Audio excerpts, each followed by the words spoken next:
Good evening, friends. Now, today we are going to discuss a very important topic in mathematics. It's called as function.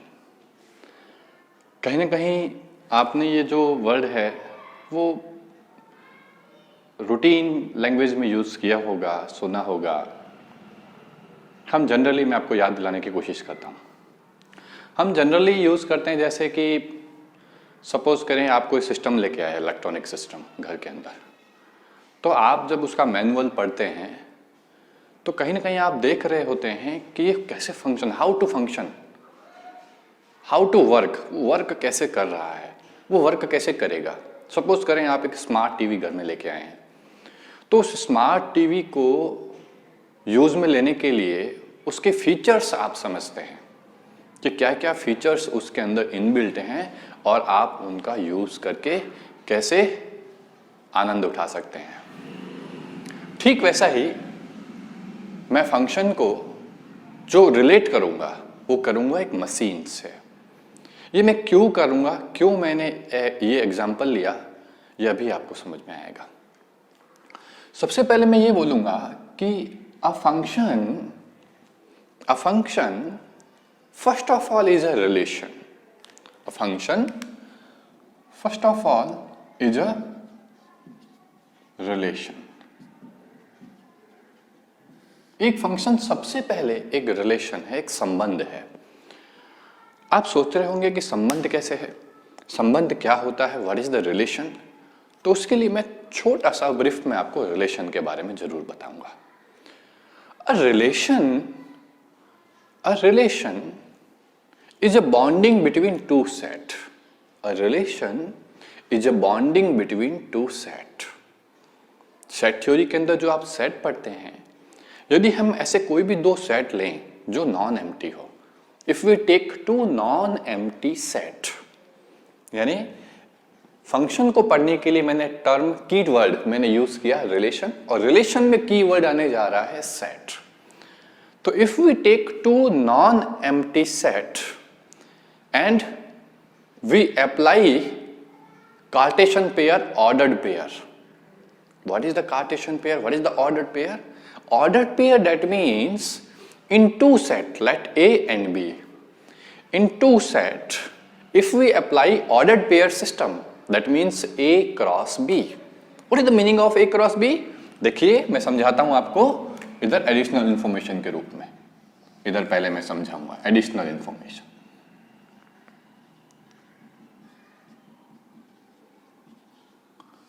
Suppose करें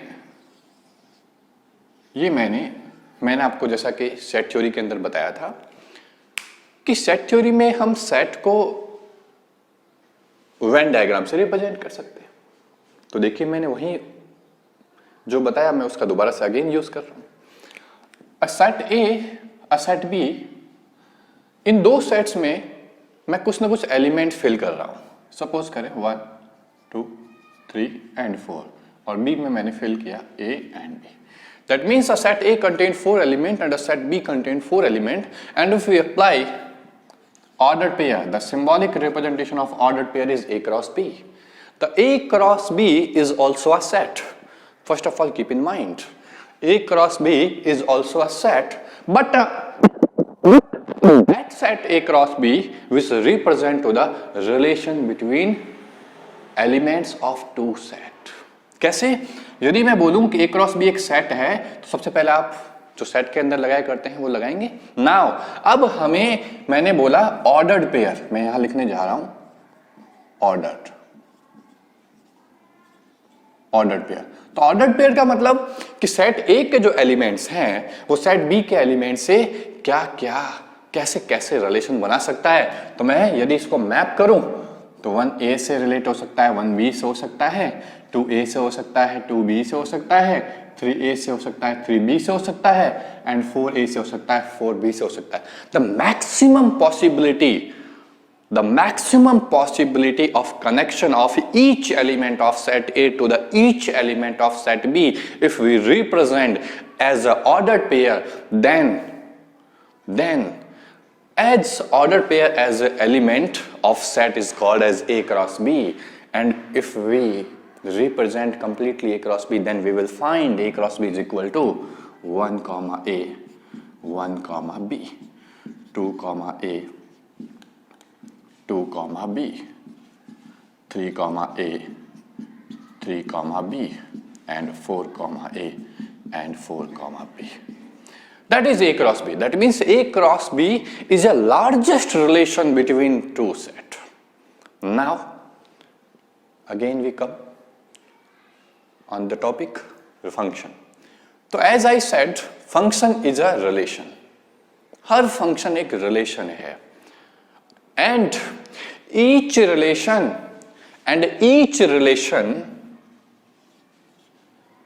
is a subset. Each relation is a subset of ordered pair. Subset of ordered pair. Hindi में बोलते हैं प्रत्येक फलन एक संबंध है और प्रत्येक संबंध जो है वो कहीं ना कहीं उपसमुच्चय है कार्तिक युग्म का. सबसेट ऑफ ऑर्डर्ड पेयर उपसमुच्चय है कार्तिक युग्म का. तो आप देख पा रहे हैं कि किस प्रकार से दो सेट्स को यदि ऑर्डर्ड पेयर के रूप में जमाया जाए तब उनका ऑर्डर्ड पेयर कैसा बनता है, ये हमने देखा. ये हमारा ऑर्डर्ड पेयर. इस ऑर्डर्ड पेयर में से अब यदि हम सबसेट बनाना स्टार्ट करें, प्लीज ध्यान से देखिएगा. In this example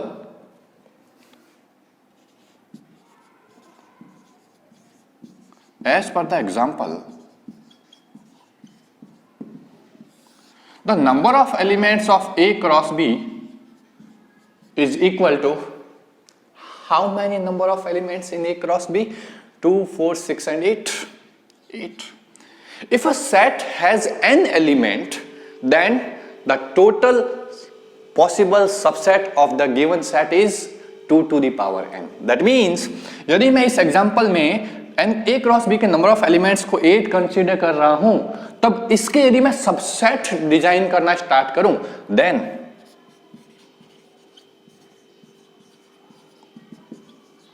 possible number of subsets are 2 to the power 8. लेकिन आप जानते हैं, but you know, in 2 to the power 8, in 2 to the power 8, one empty subset also include. But if we want to study about a perfect relation or function, then we should exclude to the empty set. Then remaining total subset will be 2 to the power 8 minus 1. तो आपने अभी तक ये समझा कि कैसे हम दो सेट लेते हैं नॉन एम्प्टी. दो नॉन एम्प्टी सेट लेकर के हमने उसका ऑर्डर्ड पेयर बनाया.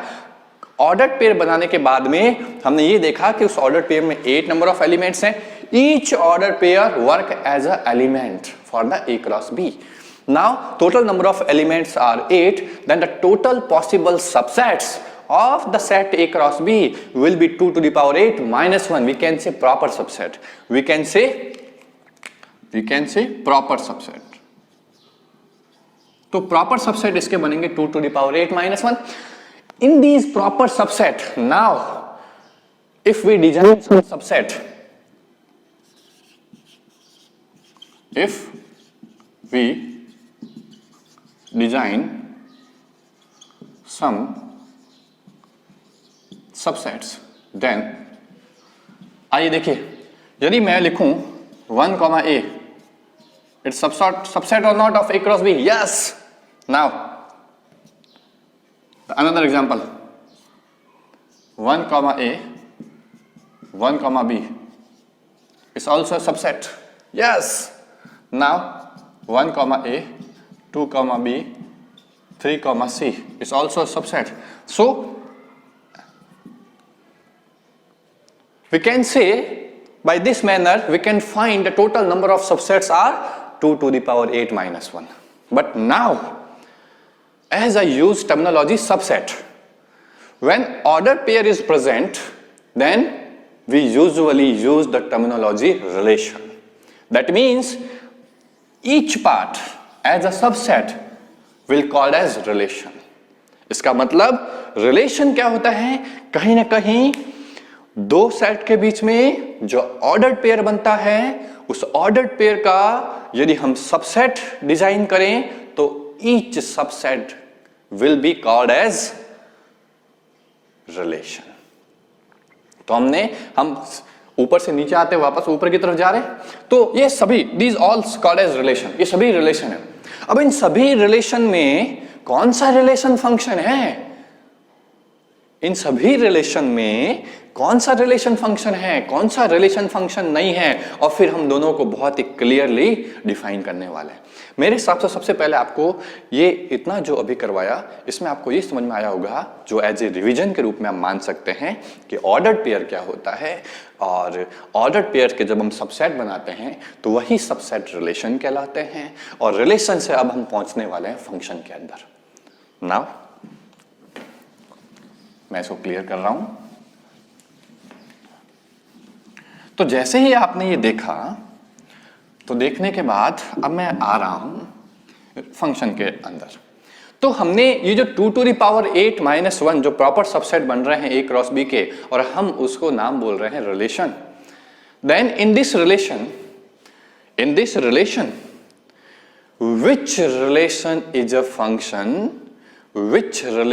a function that follow some rules? कुछ रूल्स को फॉलो जो रिलेशन करेगा वह फंक्शन कहलाएगा। Function, a relation become a function when follow number one कौन सा रिलेशन फंक्शन बनने वाला है? Number 1, each element of set A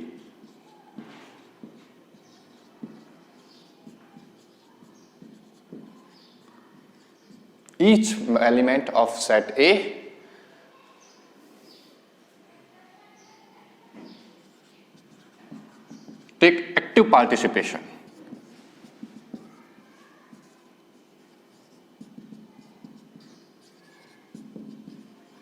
Each element of set A take active participation. What is the meaning of active participation? ये मैंने खुद ने word दिया है एक्टिव पार्टिसिपेशन। इस एक्टिव पार्टिसिपेशन का मतलब ये होता है कि हर एलिमेंट उस सेट ए का कहीं ना कहीं उसमें आना चाहिए, जो हम एज अ सबसेट ले रहे हैं, जो एज अ रिलेशन ले रहे हैं। Each element of set A take should be take active participation. मैं इसको और ओपन कर रहा हूं। Now second definition, second rule, meaning of each participation is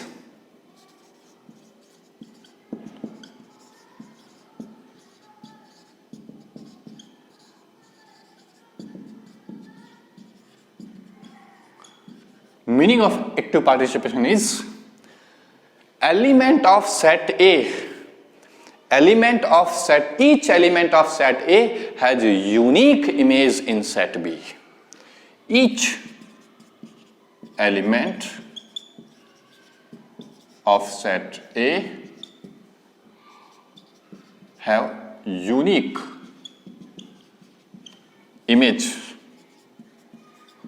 in set B. अब मैंने एक वर्ड यहां यूज किया इमेज, मैंने यूज किया यूनिक। ये कीवर्ड्स हैं हमारे, बहुत अच्छे तरीके से ध्यान रखना है। यूनिक का मतलब क्या है? यूनिक का मतलब है, जैसे सपोज करें, आप देख पा रहे हैं मैंने 2 को मैप किया A से भी, मैंने 2 को मैप किया B से भी, तो जिससे मैप करते हैं वो कहलाती है उसकी इमेज। जैसे 2 की इमेज A कहलाएगी, 2 की इमेज B भी कहलाएगी। मैंने यहां पे लिखा हुआ है each element of set A 1 2 3 4 have unique image. Unique जैसे इसकी ये यूनिक नहीं है, 2 भी यूनिक नहीं है, 3 भी यूनिक नहीं है, 4 भी यूनिक नहीं है। यूनिक इमेज यदि यूनिक जब हो जाएगी ना, तब वही रिलेशन या वही जो पेयर हमने बनाया है वो फंक्शन कहलाएगा। यही मैंने यहां पे लिखे हुए हैं। That means now some standard definition भी लेते हैं हम। दैट मीन्स स्टैंडर्ड डेफिनेशन,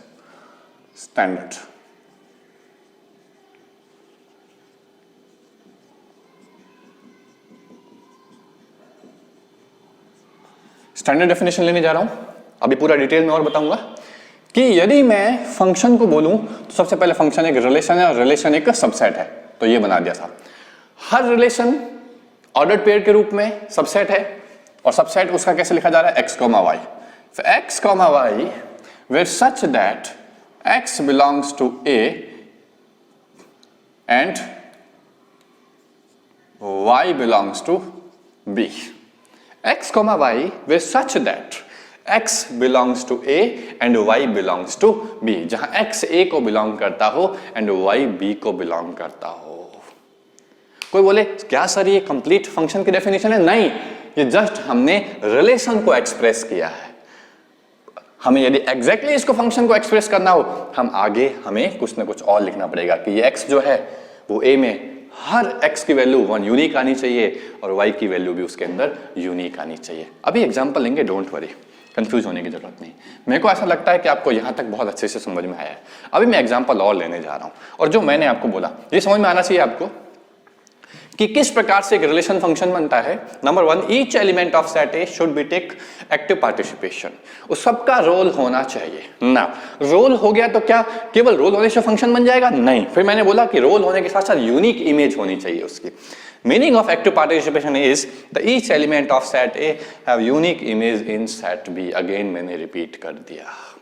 जैसे जैसे आगे बढ़ेंगे बिल्कुल क्रिस्टल क्लियर हो जाएगा, बिल्कुल भी आपको डाउट नहीं रहेगा। मैं इसको हटा रहा हूं नाउ, ये मैंने हटाया,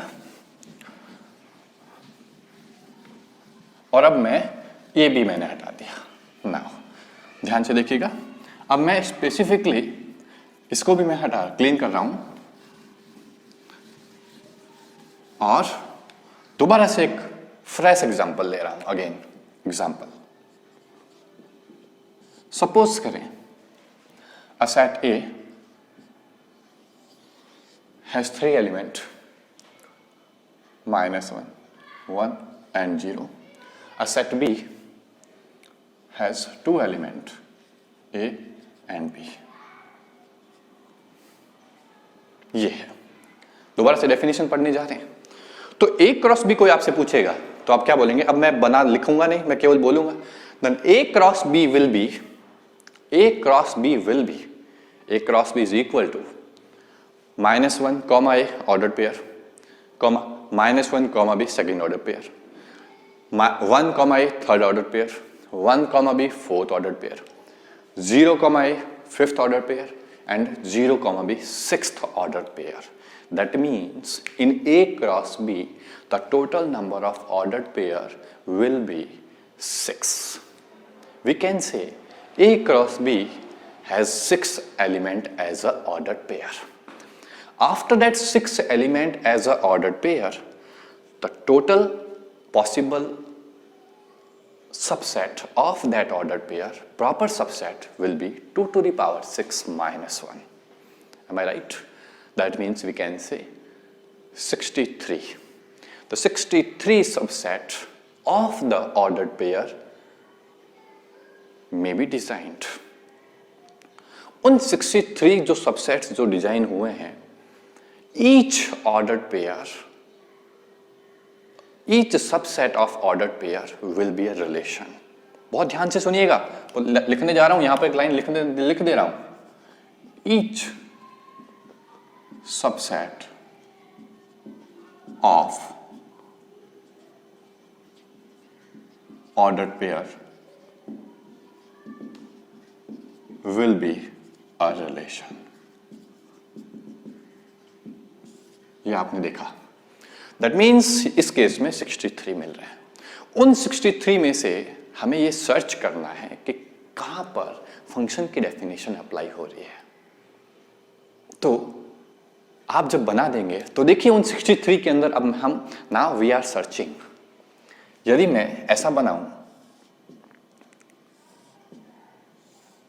तो क्या ये फंक्शन की डेफिनेशन उस 63 के अंदर, सोचिए 63 के अंदर कहीं ना कहीं ये भी एक पार्ट होगा। अब यदि मैं इन 63 के अंदर ये सोचूं कि एक फंक्शन है कि नहीं है, तो आप देखिए डेफिनेशन, सभी का एक्टिव पार्टिसिपेशन है, सभी यूनिक इमेज मतलब यहां से एक मैप निकलना चाहिए, एक मैप निकलना चाहिए, एक मैप निकलना चाहिए। निकल रहा है ना?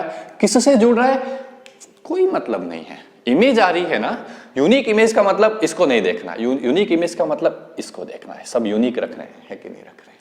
आप कह सकते हैं हर पर्सन जो है वो कोई ना कोई चूज कर रहा है, लाइक एज ए स्वयंवर जैसे पहले हुआ करता था, आप लोगों ने सीरियल में भी देखा होगा। तो ठीक इसी प्रकार से यहां पर चूज कर रहे हैं। नाउ आप सोच रहे होंगे कि यहां पर पॉलीगेमी हो गया है, 2 पर्सन की एक वाइफ हो गई है। Don't worry about it. Draupadi के 5 हस्बैंड हुआ करते थे। तो आप कह सकते हैं कि 3 एलिमेंट, प्रत्येक ने रोल प्ले किया, एक्टिव रोल प्ले किया, अपनी यूनिक इमेज ली, that's all, they are satisfied. Now we can say this relation, first of all this relation, मैं क्या बोलने जा रहा हूं, this relation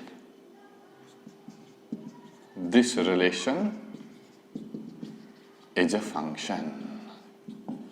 This relation is a function. And we will express as a -1 comma a, 1 comma b and 0 comma b। ये लीजिए, आप कह सकते हैं ये एक फंक्शन है। कुछ भी नाम दे दीजिए, f दे दीजिए, f1 दे दीजिए, f' दे दीजिए, जो आपकी इच्छा है। तो आपको ये समझ में आया? आई होप आपको ये यहां तक समझ में आया। आगे भी बढ़ेंगे, पहले इसी को अच्छे ढंग से रिवाइज कीजिए। Thank you. तो ये जो एग्जाम्पल आपने देखा, जिसमें आपने ये समझा कि किस प्रकार से एक रिलेशन जो है वो एक फंक्शन बन जाता है, यही चीज इंपॉर्टेंट है। यही चीज इंपॉर्टेंट है कि सबसे पहले हमारा जो बेस है, व्हाट इज द फंक्शन, उसकी डेफिनेशन क्या है। तो हमने पहला कंक्लूजन निकाल लिया, each function is a relation. पहले वो एक रिलेशन है, after that he called as function. हम यहां से एक कंक्लूजन और निकाल सकते हैं, क्या? Each function is a relation but each relation will be a function, we can't say हर फंक्शन एक रिलेशन होगा, ये तो हम कह सकते हैं 100% होगा। बट रिलेशन, यदि मान लो मैं यहां पर 0 को B से, 0 को A से भी कनेक्ट कर दूं और मैं यहां पे 4 एलिमेंट ले लूं, वो रिलेशन तो है लेकिन वो फंक्शन नहीं है बॉस, वो फंक्शन नहीं है।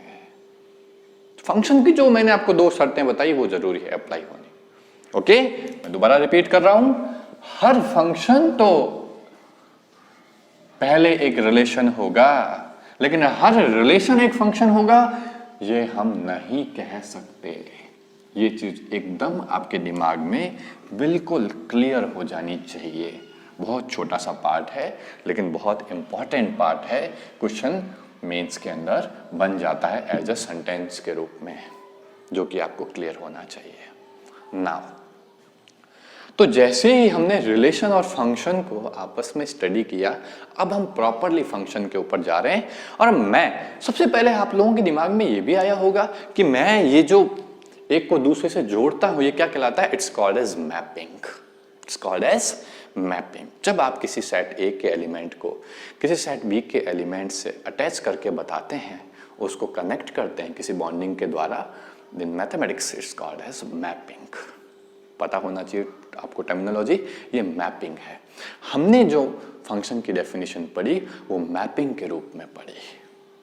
ना आइए अब इसी के हम पार्ट्स पढ़ेंगे और कैसे एक्सप्रेस हो सकता है, इसके क्या क्या वे हो सकते हैं। आइए देखिए, अब थोड़ा सा और एक्सप्रेस करने के लिए मैं कुछ मैपिंग के ही पहला एग्जांपल लूंगा। आपको चूज करना है कि which mapping denote to function and which mapping not denote to function. आइए example number 1, set A, set B,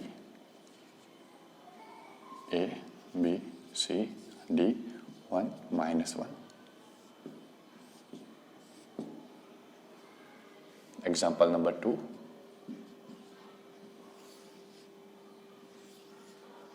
Set A, set B, 1, -1, A, B, C. Example number 3. Set A, set B, P, Q, R, A, B and C. Example number 4, 1 minus 1, set A, set B, P, Q, R.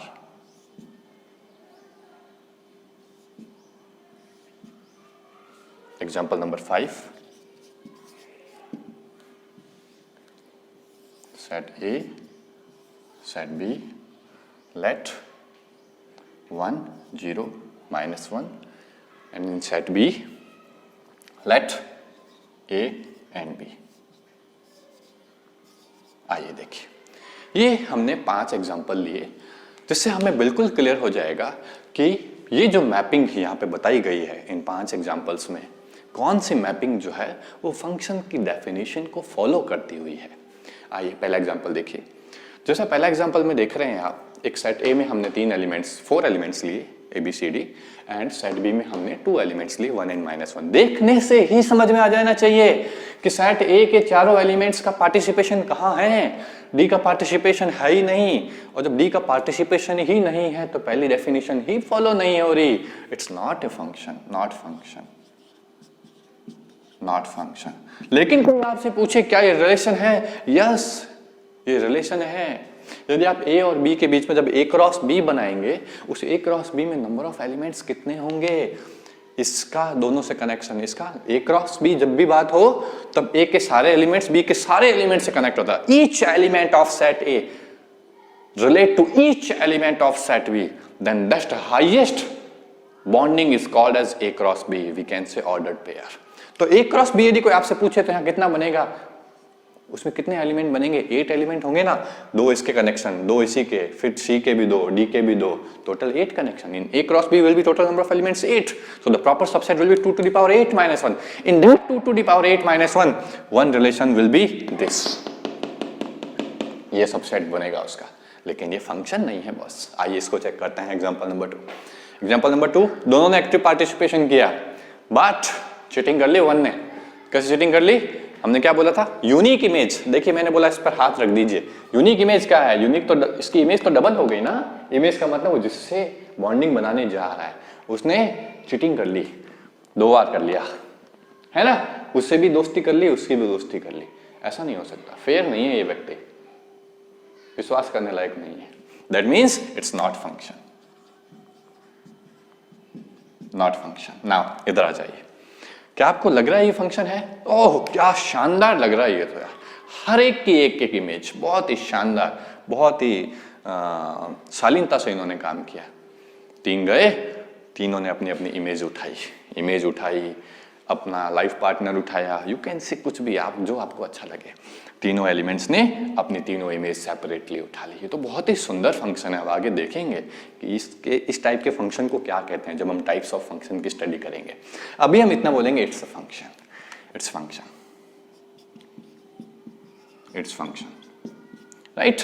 Now number 4 में आइए। क्या आपको लग रहा है ये function है? देखने से पता लग रहा है? नो, ये तो सेम ही बात हो गई। ये तो बिल्कुल ऐसा ही एग्जांपल दे दिया। इसको चेंज कर देते हैं, इसको ऐसा कर देते हैं। तो ऐसा कर देंगे तो भी क्या पहले फंक्शन नहीं था, अभी भी फंक्शन नहीं है? It's not function, not function. Now number 5, क्या आपको लग रहा है ये फंक्शन है? तीनों का एक्टिव पार्टिसिपेशन है, यूनिक इमेज है, yes its function, its function. ये लो सा, हमने ये पहचान लिया अपनी इस एक डेफिनेशन से और उसके रिप्रेजेंटेशन से कि कौन सा फंक्शन है और कौन सा फंक्शन नहीं है।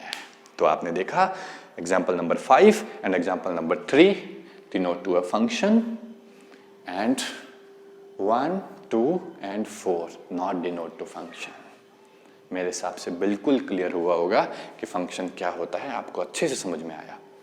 अब मैं आगे बढ़ता हूं और आगे बढ़ने के साथ ही अब इसको और कैसे कैसे, हर बार तो ये बच्चों की तरह मैपिंग आएगी नहीं ना। Mapping is a platform, mapping is a way to understand as a simplified manner. Okay, mapping एक तरीका है जो हमें बहुत अच्छे तरीके से समझा देता है, बहुत इजी वे में हमें फंक्शन को डिफाइन करना सिखा देता है। Now we conclude as a definition, function is that relation in which let two set A and B both are non-empty and each element of set A has unique image in set B, then its relation called as function. कोई आपसे पूछे बेधड़क आपको बोलना आना चाहिए।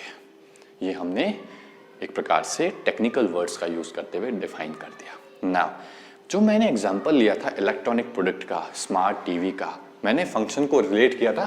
Now ध्यान से देखिएगा, बहुत सुंदर सुंदर टर्मिनोलॉजी यूज करूंगा। Now I am correlating a function to the machine. किस प्रकार से एक फंक्शन एक मशीन है, आप लोग जो भी अभी जो उदाहरण लिया, आपने एग्जांपल लिया, उसी को एग्जांपल को दोबारा लिया मैंने।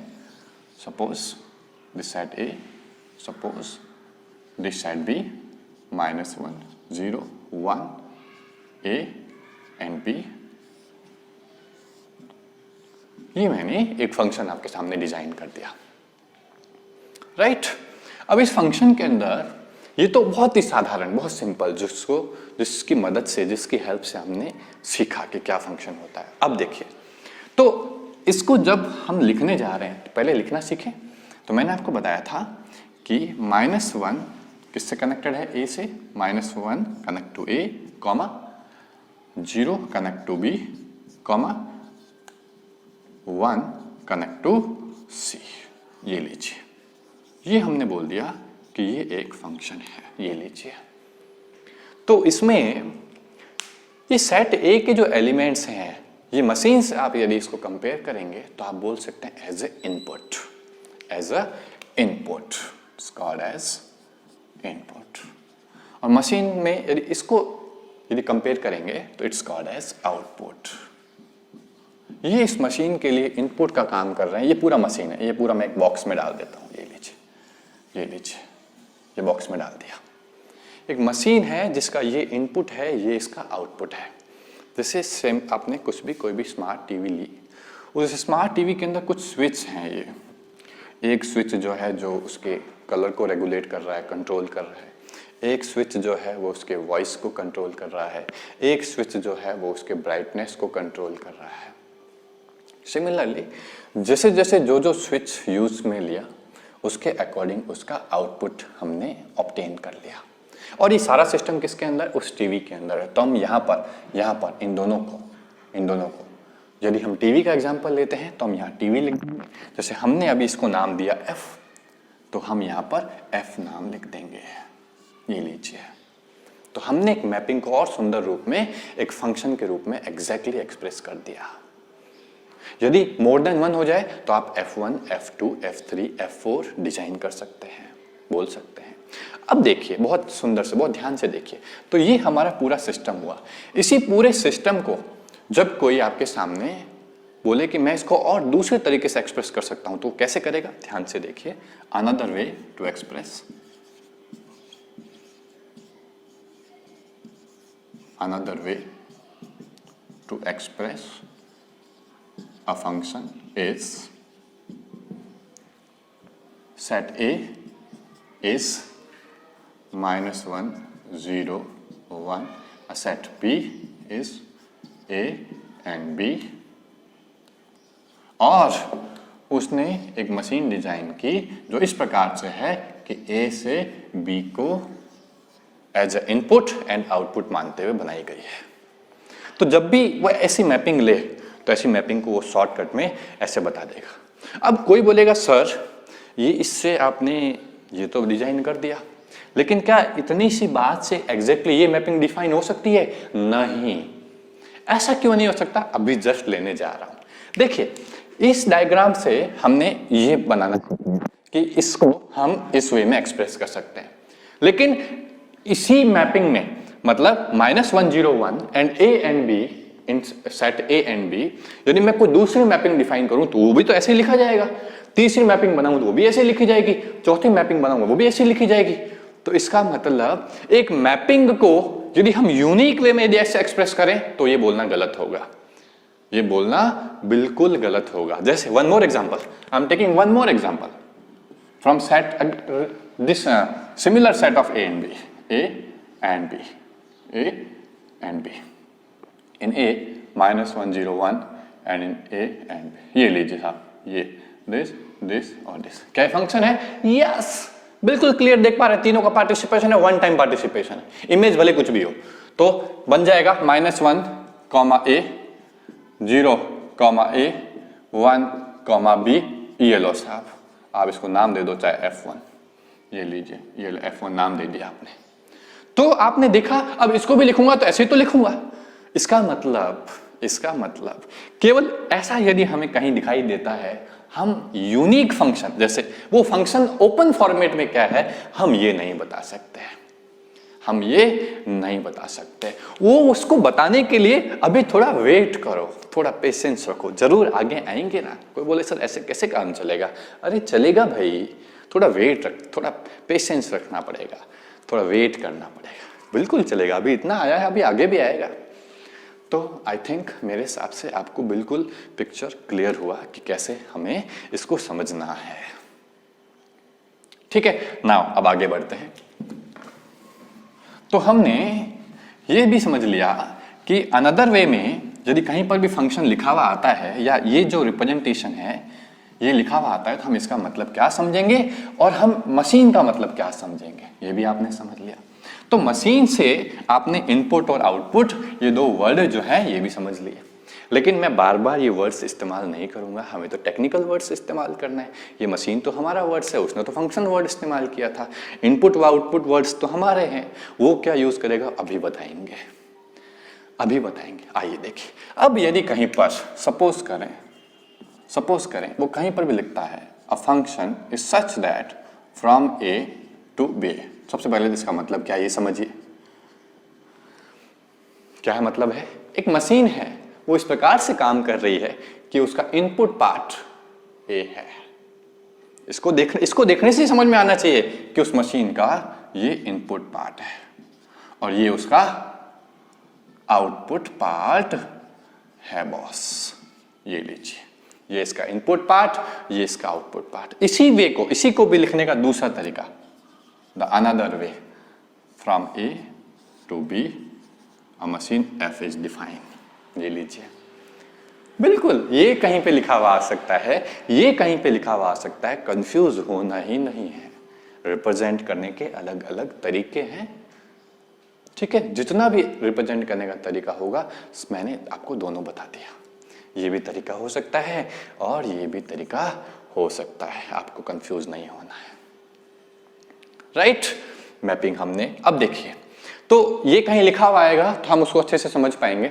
नाउ अब हम क्या करने जा रहे हैं, अगेन कुछ एग्जांपल लेने जा रहे हैं और ये जो इनपुट आउटपुट हैं इनके बारे में भी कुछ बात करने वाले हैं, ठीक है। तो पहले इनपुट आउटपुट की टर्मिनोलॉजी के ऊपर बात कर लें।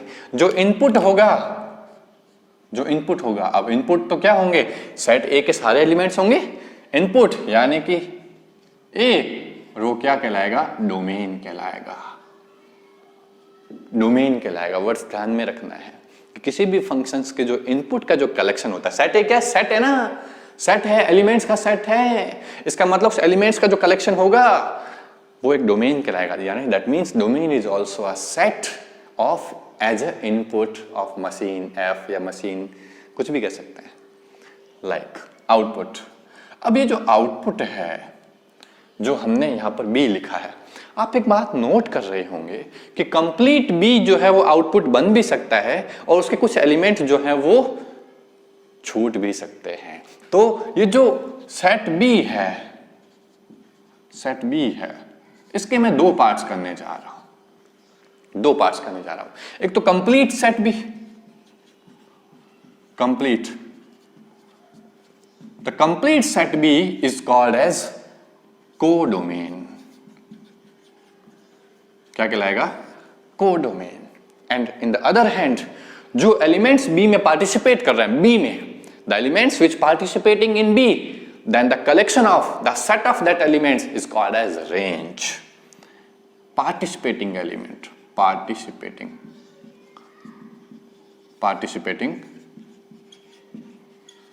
elements in B are range है। तो तीन टर्मिनोलॉजी हमने यहां पे इंट्रोड्यूस करवा दी है भैया, बहुत ही ध्यान से। The number 1 domain, number 2 codomain and number 3 range. बच्चों को डोमेन में, कोडोमेन में और रेंज में बहुत डिफरेंस, कंफ्यूजन होता है, कोई होना ही नहीं चाहिए। हम सब निकालना सीखेंगे, ढेरों एग्जाम्पल करेंगे मैथमेटिक्स के अंदर, इसमें खूब सारे एक्सरसाइज करेंगे। तो कंप्लीट सेट बी जो एलिमेंट्स हैं सेट बी के, वो तो कहलाएंगे कोडोमेन, एंड जो उसमें पार्टिसिपेट करेगा वो कहलाएगा रेंज। तो इन दोनों में रिलेशन क्या हो सकता है, थोड़ा सोच के बताइए। दोनों इक्वल भी हो सकते हैं, यदि बी के सारे एलिमेंट्स पार्टिसिपेट कर गए तो codomain will equal to range, otherwise range will be lesser than from codomain. And दोनों सेट हैं, और दोनों सेट हैं तो उन सेट को कंपेयर करने के लिए हम यूज करेंगे सबसेट। That means